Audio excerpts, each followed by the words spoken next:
All right, I was going to have Adam on last week, but he went to the Jets game, so I said, go have fun. It's all good. And joined by Adam Vigfusson of the Niverville Nighthawks, captain of the Niverville Nighthawks of the Manitoba Junior Hockey League. So awesome to have you on. Last night I did football, tonight I'm doing hockey.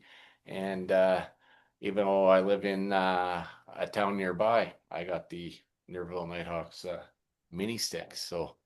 I should probably get a poster or something, but yeah, it's good to have you on. Uh, Yeah, thanks for having me. yeah, for sure. Yeah, so kind of tell us a bit about your journey and yeah, your love for hockey. You're originally from Gimli and all that fun stuff, and just kind of what intrigued you. Was it maybe going to a Jets game or that sort of thing, or how did that come Yeah, to be for you? yeah. Obviously, I grew up in Gimli, and we I had an older brother, and my dad would always build an outdoor rink for us in our backyard. And our backyard isn't very big, but uh, we had ice in our backyard, so we would go out there for hours, and it didn't matter how cold it was. It was always nice to go outside and uh, play hockey and learn how to shoot the puck. And I remember I was, you know, 3 years old, and I was flipping the puck up on its side, and I was trying to flick it upstairs. And so that was, those are kind of core memories for me. And year round, it was kind of always hockey, hockey, hockey. It didn't matter if it was summer or winter or whenever time it was during the year. It was hockey was always kind of a big part of my life. Yeah. So yeah, I played minor hockey in Gimli growing up, and uh yeah, and then I went through the AAA program with the Inner Lightning, and it was a little bit tough going through the AAA program sometimes. It's kind of a late bloomer, Hmm. and then in my last year of U18, I ended up having a pretty good season. So I ended up signing with the Humboldt Broncos in the SJ, Hmm. and then things didn't work out there, so I came to Niverville, and yeah, and the rest is history. And how long have you been in Niverville for? This is my third year in Niverville. Third year, okay, Yeah. perfect. And what do you love about playing in Niverville? I was at the game between the Pistons and you guys, between the Hawks and the Pistons a Yeah. couple Saturdays ago, and it was a pretty raucous crowd. And dare I say, there were a lot of Niverville fans and very few Steinbeck fans. Given the proximity. And it seems like a very good game day atmosphere and Mhm. and all of that. So what does that mean to you there? Yeah, I mean, it means everything. Like the community support behind us is unreal. Honestly, I can't go into the grocery store without somebody stopping and saying hi and asking how the boys are doing. And yeah, it's been awesome. So we love trying to get out and give back to the community, and it's been unbelievable. The community support and the crowd's always electric and lively, and yeah, it's been great. It's awesome. That's the thing. I was kind of thinking, oh shoot, yeah, I saw a thing on the Facebook. You guys were playing a matinee today, and if I had the day off, maybe I would have scooted down to Niverville to watch you guys play. And I kind of feel like I'm after hours here, Scott Oak and the Saturday Night Crew. After hours, I was looking at your stats today. Uh, Quite the game today, 4-2 victory. You had two goals, and you're second in league scoring. So, what kind of contributes to that success being obviously number two, and how did the game feel today? Yeah, well, today was our school game, so we had like 1,000 kids in that building today, so it was pretty loud in there. It was awesome. It was so much fun to play, and I was pretty amped up to play in an atmosphere like that. And then, yeah, I don't know, like I feel like that the the support that I get from my line mates and the support that I get from the team, I'm confident and I know what I can do with my abilities, and I can trust my line mates to, put the puck in the net or feed me the puck in an area. And yeah, no, I have credit to my line mates, honestly, to for the stats point of things. Right. Yeah, most definitely, right. As I say, it takes more than one to be a team, and that sort of thing. Being a captain, what does that kind of all entail for you? Speaking up in the room, or what role does that play with the team when you're wearing the C? Yeah, so with this group of guys this year, honestly, I kind of just let the boys do their thing. Hmm. And if they have their own kind of game day routine or if they want to do whatever, they can do it. Most of us are adults in the room and it's kind of dependent on what they like to do. But if we're down in a game or we kind of come out flat in a period, sometimes I'll just tell the boys like, hey, we got to dial it in here. Start playing our game, start playing the right way, and then yeah, things kind of get back to normal. So yeah, but honestly, with this group of guys, it's pretty easy to lead. Yeah, it's good. I was kind of you guys are copycatting maybe the Oklahoma City Thunder there. They have a few more losses, but they only have two losses on January the 15th after the trade deadline. Is pretty good. And you guys acquired some guys. I had a guy inbox me. He lives up in the Paw. You guys acquired some guys from the Blizzard uh, as of a few days ago, and yeah, he's pretty excited for those guys to have that opportunity there in Niverville, right? And it takes a while to build that program there. And what does it feel like to be part of this? Because I've seen it just from the outside, but you've been in the Yeah. inside. Yeah. So I mean, the guys that are from Norman and who won it last year, they obviously know what it takes to win, Hmm. and they have a voice in the locker room. Yeah, We kind of, as a guy, I haven't been out of the first round in the MJ playoffs, so somebody to look to is guys like Aaron and Tyler and Marlon, who we just traded for. Those guys are huge leaders in the room. They've been through it all. They know what it takes to win, and yeah. So if we need advice coming from somebody who isn't, one of the guys who are wearing letters, we look straight to them. yeah. So, those additions for the team has been unreal. They've been fantastic. Such great guys off the ice as well. So it really helps out for not only on the ice but off the ice too. Yeah.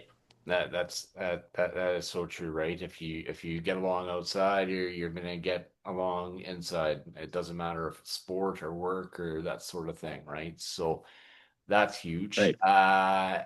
Role models, mentors in Adam's life. Oh, that's a good question. I always looked up to somebody. I when I was younger, Hmm. I read the Leave No Doubt book by Mike Babcock, and I've always kind of went by that saying, I guess. Hmm. And leave no doubt in whatever you do. Whether it's school, hockey, work, um, just kind of leave it all out there and make sure that there's no doubt in your mind that you did the greatest job possible. So, and then a mentor for me, honestly, like with hockey, I've always kind of liked the guys who aren't, they don't get all the points and they're the most hardworking. So my favorite player is Brandon Tanev. He was my favorite Jet. Yeah. Loved the way that he played. He was always hardworking and in the corners, and yeah. So I loved the way that he played, and I always kind of looked up to him in a way. And yeah, he's kind of my unsung hero for sure. That's so good, right? And yeah, he was definitely a grinder, and he's doing the same thing in Utah, and that's just how hockey works. Guys Yeah. can't be Jets for forever, and just like any other team. So, um, where do you see yourself post hockey? Oh, that's another good question. Holy. Uh, I should have sent you questions before. yeah. You know what? I see myself. I hope to be in school. Um, I'm kind of looking at biology degree. That's kind of what I've got my eyes focused on right now. But you know, yeah, probably just working in the biology field, maybe pharmacy. I've kind of been looking into things because the time's coming now. I gotta decide where I'm gonna go to school for next year, and so yeah, I think after hopefully working in biology or pharmacy fields, and yeah, hopefully with family, and yeah, no, that's what I'm looking forward to. Yeah, because if the internet's correct, you are 20 years old. Yeah. So yeah, you were born on a personal note. You were born 4 days before my wedding. So Oh, nice. it's these sorts of things. So anyhow, I had the number, so I was like, hey, yeah, the 8 and the 9, yeah. So that all makes sense. So that's good. Yeah, it is always good to have a plan and post hockey and that sort of thing. Well, how would you compare, the SJ to the MJ in style of play and that sort of thing? Yeah, so from what I've experienced, because I only played 3 preseason games, so I didn't get much of a sample size at all. But so I what I can tell you from what I remember, because this is a while ago already, Hmm. was that the SJ was definitely more physical. There's It was a more physical game for sure. Actually, one of my buddies who got traded from here, he's in Melfort now, and um, he says it's a pretty gritty league, and I never got to play against Flin Flon or any of those tough teams, or up in the zoo, what they call it, and Yes. but yeah, I've never I've really only have a few games under my belt, and they were preseason games, so they were meaningless. So, but I think transferring over to the MJ, I could see that the MJ is less physical, but maybe a little bit faster. Um, Definitely speed is probably one of the assets of my game that I think I can use. So I feel like that's what makes me successful in the MJ, and just making plays off the speed and stuff like that is probably the biggest difference. Kind of pretty similar leagues, but you know, maybe one's a little bit faster and one's a little bit more, grittier, as they say. So For sure. Yeah, I love yeah. that. Roles of that Billet Holmes have played in your life. Oh man, okay. Well, believe it or not, I've actually been through 3 billet homes. Well, I've 4 if you count Humboldt. So I've been through 4 billet homes. I've been in Niverville. I've been through 3 different billet homes. And Okay. it's not because I've asked to leave or anything like Right. that. It's just different scenarios in different years. So in my first year, I lived in a smaller house, and I was living with one lady, and she was super nice. Loved her, and it was just me, her, and the dog. And my first year, it was very it was a tough year for me. I'd get scratched quite often, and I'd come home and I'd be a little bit frustrated and stuff like that. So it was nice to always go home to somebody who I could vent to, Mhm. and I know that the walls around me were trustworthy, and I could speak my mind freely, and everything like that was okay. And then last year, I was in a billet home with a family of 5, so it was a total switch up from the year before, and I loved every second of it. It was totally awesome. I loved it. There was a 6-year-old, a 4-year-old, and a 2-year-old at the time, and yeah, I made some really good connections with them. And yeah, and again, same thing.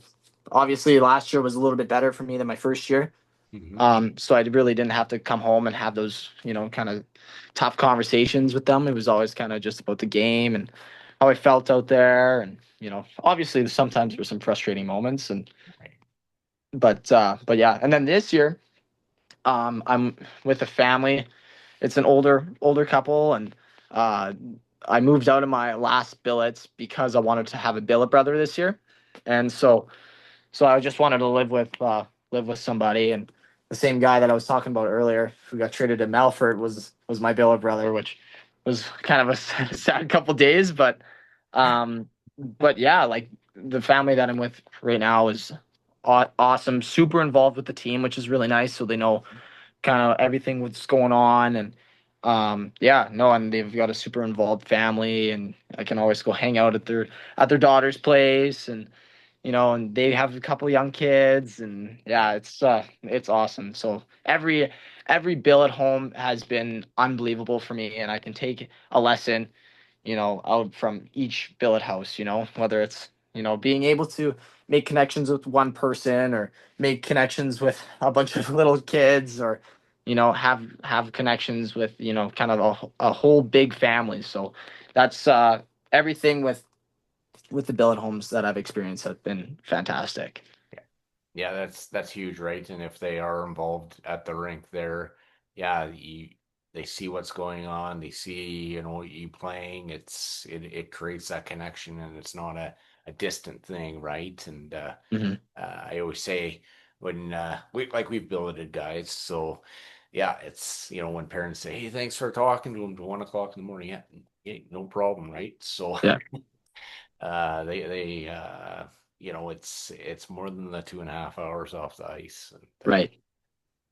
because sometimes our guys weren't playing much either. So but Yeah, yeah, again, that's how it goes. So it was nothing personal. It's just that's how it is. right. Favorite rink to play in the MJ? Other than Niverville's? I would in Niverville. Oh man. Well, I've had some good luck in Portage. Uh, I like playing in Portage. And Wayway. I love playing in Wayway. Okay. Big rink. Yeah. Big ice surface. I love playing there. Yeah. Okay. I have met the dog barker from Portage. Oh yeah. Oh So yeah.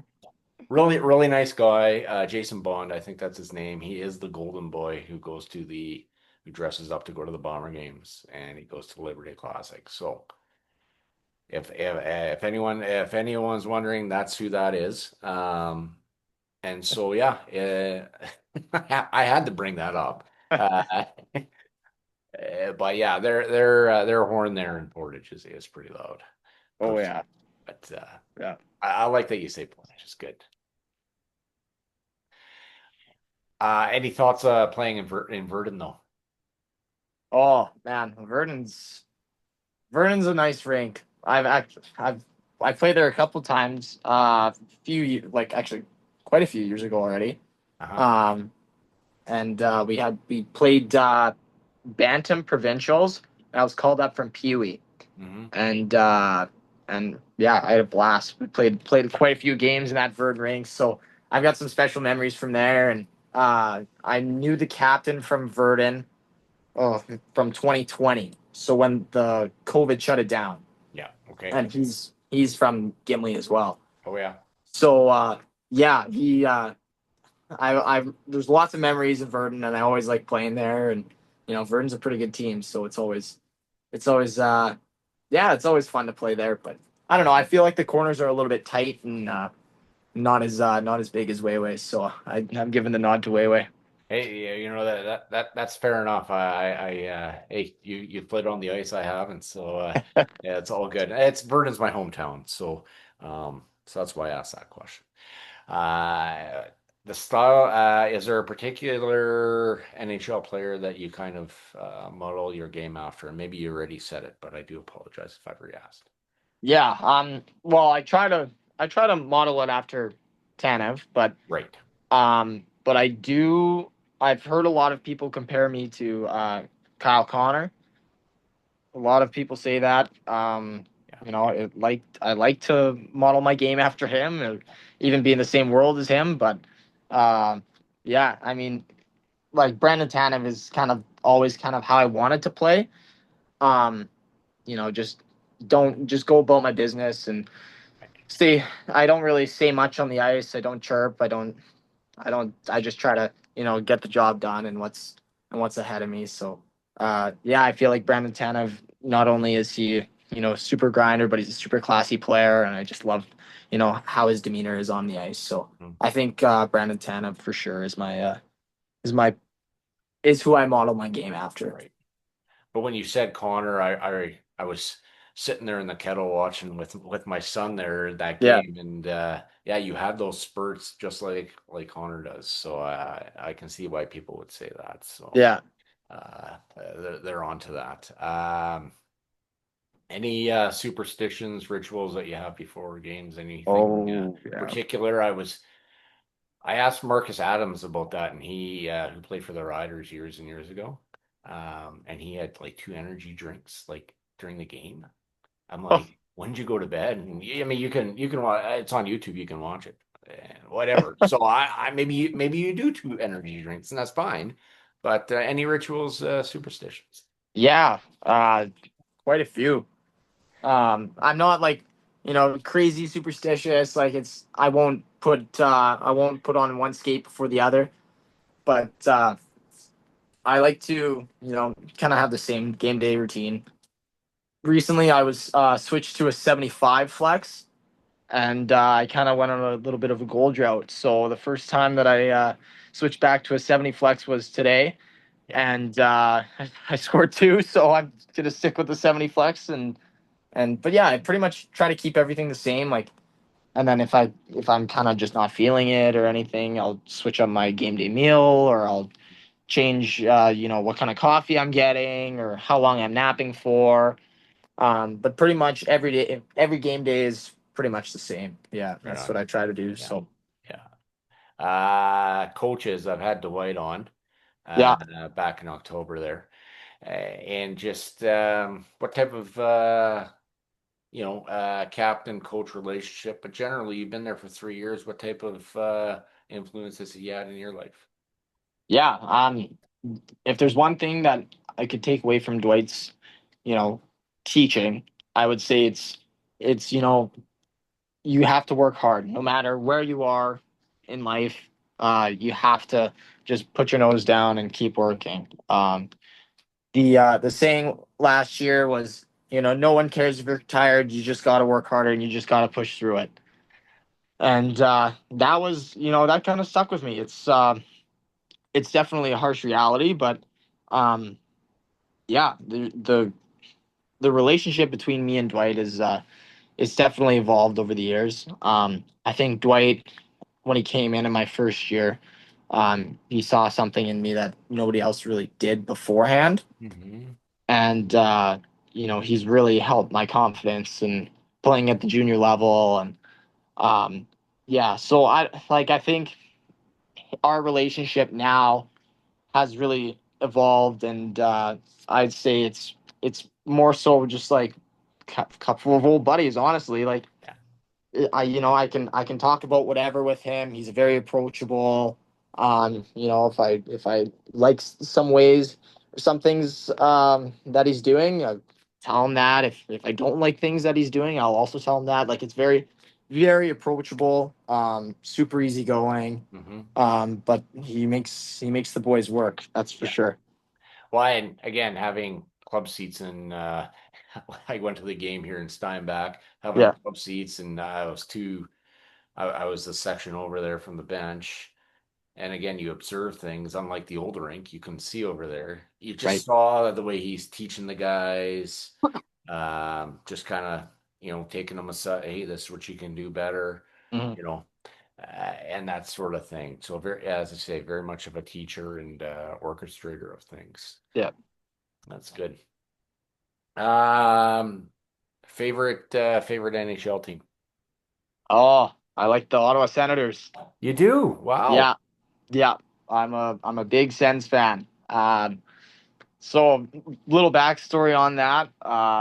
When I was younger, I liked their logo, and I really started liking hockey in 2007. So in 2007, they made the Cup Finals. Danny Heatley, which is why I wear number 15, Hmm. had 50 goals in 2007. Yeah. So yeah, that's why I like the Sens. And ever since when the Jets came back, I kind of thought about it, but I was like, no, I'm sticking with my boys. So yeah, no, I'm a big Sens fan. I appreciate that loyalty because I know a lot of gut people they kind of dump their teams to go to Winnipeg and yeah, I was a Leafs fan when I was 14 and I'll cheer, I kind of have the two favorite teams and what have you, but Right. yeah, Yeah. I appreciate that perspective and uh they with the Senators, they took the jump last year. I'm not Yeah. sure what's going out, but as soon as you said that, I'm like, well, James Reimer is from Marburg, so Yeah. Yeah. right. So I'm like, as soon as you said that, I'm like, no, no, this is just too fresh, right? But did you ever have any run-ins with James Reimer? Oh yeah. Oh, you did. Okay. Oh yeah. I met him actually at the Arbor pool when I was maybe 6 years old. Okay. But yeah, like my dad's a farmer in Arborg. He Hmm. grew up in Arborg. So he knows them a little bit, Yeah. but other than that, like really not much. Like I just got his autograph at the Arbor pool when I was a kid, but that's about it. Yeah, Yeah. that's all right. You know what, we get these run-ins here in Steinbach this last week. I'm taking selfies with Holman and Dunstone, so Yeah. you know have at her. Yeah. We could all be kids in this candy store. Doesn't matter. Doesn't That's matter right. the age, right? So that's good. Not sure what else. I always make notes to make sure I'm good here. But you were named, yes, you were named the community ambassador Yeah. about a week and a half ago. You Yeah. were honored at a game, and so congratulations. That's completely awesome. And Thank you. um, I know we've just talked here for a bit, but I think you get it. I know you get it. To be that. So community ambassador, that means being involved in volunteering in schools, etc., correct? Mhm. Yeah. Yeah. So how many what did that all involve for you? Well, for me, it was I worked a lot with the seniors. So we did a lot of coffee with the seniors, and you just go and wake up and go for breakfast pretty much and coffee. Right.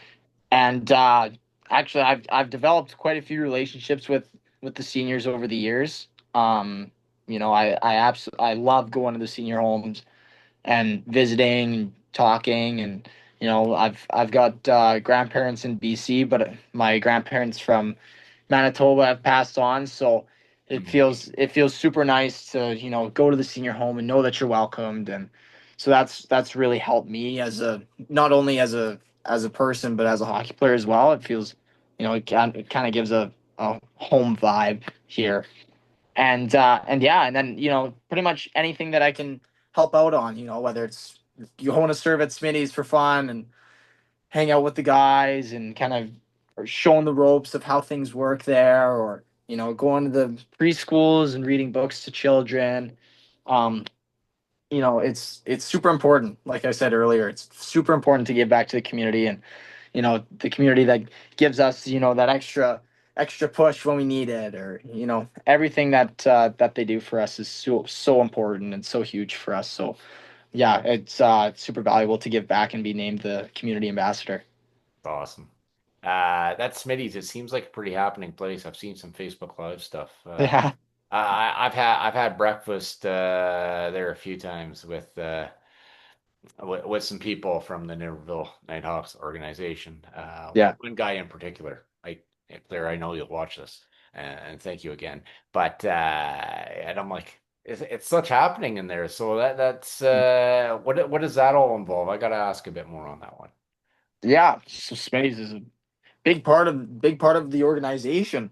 Mhm. um they hold our Chase the Ace. We do a Chase the Ace fundraiser for us, and they hold it there. And there's quite a few people that draw in, and you can buy online. I feel like I'm doing an advertisement here, but but but yeah, they're super important for us, and we're in there quite often. Whether it's volunteering or just hanging out with the guys. Sometimes we'll go eat breakfast there before a game, and yeah, so it's super nice to have here. Like I'm almost positive it's pretty new to the town still. It's been here for the 3 years that I've been here, but I think around 5 years ago, I don't think it was here. So Yeah, So yeah. I always joke with Niverville. I mean, that is one of the most progressive cities in all of, I Hmm. would say, Manitoba. I'm not sure about Canada, but I know you guys are one of the youngest communities in all of Canada. Yeah. That is fact. And Mhm. you guys really have to work at the season ticket base because of the young families and Yeah. whatever else. But because it's progressive, that's why Niverville has a hockey team. That's Right. part of it, right? Yeah. And that is huge. And that is about, in essence, and not to sound too cliche-ish, but it's a way to bring people together, honestly. And Yeah. again, not because where are you going to meet? Yeah, you can go to meet coffee shop or whatever, but you're in a warm building for 2.5 hours, and they're watching you guys. Yeah. So that's big. Yeah. That is huge, and yeah, you guys should be proud of that, and I know you guys are. Yeah. Absolutely. Yeah. It's really special to have the community support from everybody. Yeah, It's been yeah. fantastic. So I scrolled ahead for this coming weekend. You guys have the weekend off. You guys play a matinee on the Thursday, and you guys have no games. You Yeah. get to watch. You guys get to watch the divisional round of the NFL playoffs and be good. Or Well, we're heading down to UND here oh, okay, tomorrow. We're watching the Nodak and Denver game. So that's it's my first time ever watching a college game live. So nice, I'm pretty stoked. Yeah. right on. So, yeah. Okay, So all the boys are going. So it's gonna be fun. right on. You guys Yeah. are gonna hang out at Smitty's for 3 days. Okay, that's good. No, you guys will have a blast. I've never been, but I have been in that rink. I was there for the World Juniors in 2005. Yeah. It is definitely a happening place. So Mhm. safe travels to you guys and all that fun stuff. Yeah. Was there Thank you. anything else I haven't covered that you'd like me to cover before we kind of end it off here? We're going for about 36 minutes, I think, but who's counting? Oh, I don't think so. Honestly, it's you pretty much covered everything that I can think of. Okay. I try my best, and I never want to get off here and say, "Well, I should have asked that." But hey, Adam, if you ever want to come on again, you're more than welcome to. But continued success this year with the Nighthawks and being the captain, and yeah, and in the playoffs, and yeah, see where it takes you. Yeah, thank you so much for having me, and thanks for the kind words. I really appreciate it. Yeah, yeah, no worries. Okay, so I'll put this on YouTube in the next day or two, and you can tell your friends and family about it as well, and we'll take it from there. Right on. Okay, Perfect. Thank you. thank you. Take care. Yeah, you as well. Yeah. All right. Bye bye.